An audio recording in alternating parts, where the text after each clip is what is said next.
Hello, welcome to How to Cook Like a Boss Without Being One. I'm Michael Hargrove, and today we are going to be preparing my version of Salmon Wellington.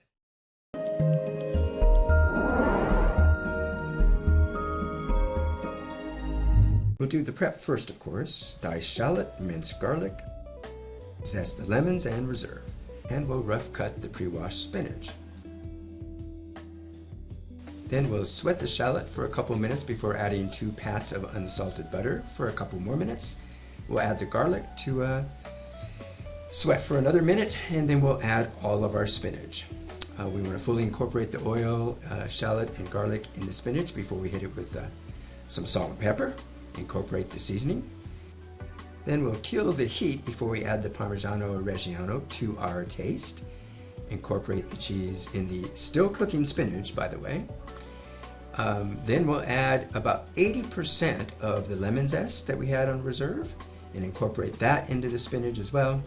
And then remove it from the pan. Reserve, do not wash the pan. We'll come to that in a second. Now let's prepare the sauce that goes on top of the salmon.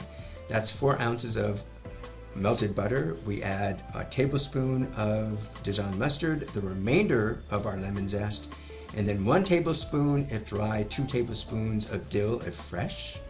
And then we fully incorporate all of that in reserve. This is just a quick egg wash. It's a little water, an egg, beat the heck out of it and reserve that. We're going to use it as a glue for the puff pastry and as a darkening agent.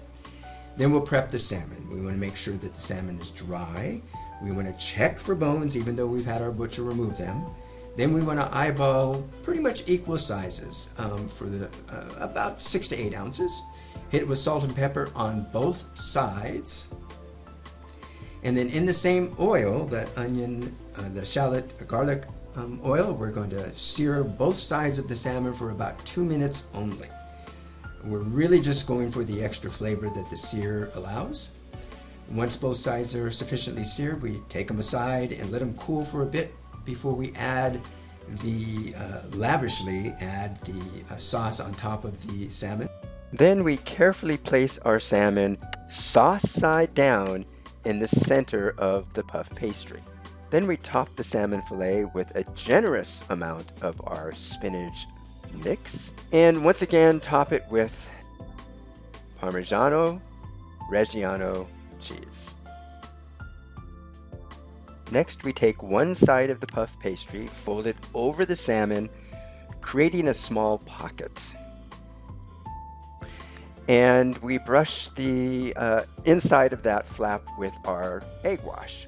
Take the other side and fold it over, sealing it. Flip it over, seal side down, and then with a fork, you want to seal the ends shut. I place my fingers over the dough in between the fork prongs so that it doesn't stretch the dough out. It's pretty close to room temperature now, and it has a tendency to do that. Then with a sharp paring knife, needs to be sharp because now our dough is fairly warm and it will stretch really easily. You want to cut some slots in the top of the pocket.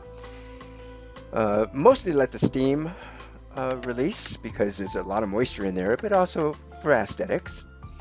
And then we thoroughly brush the top of our pocket with egg wash and then finish it with a healthy dusting of dill. And this is what they look like before they go into a 400-degree oven. Make sure you show all your YouTube friends how you ignore your oven door. And you're going to bake it initially for about 15 minutes to check. Every oven is a little different, so the actual cooking time is going to be different for everybody. This actually took about 22 minutes. And this is the end result.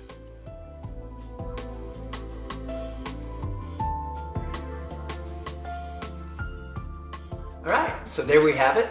Really not as complicated as perhaps is implied when it's plated. It's pretty hard to mess up. As always, it is a privilege to be able to share one of my passions with you. Thanks for letting me do that. If you found value, if you enjoyed yourself, or if you learned something, shoot me a quick like, and Thanks for watching.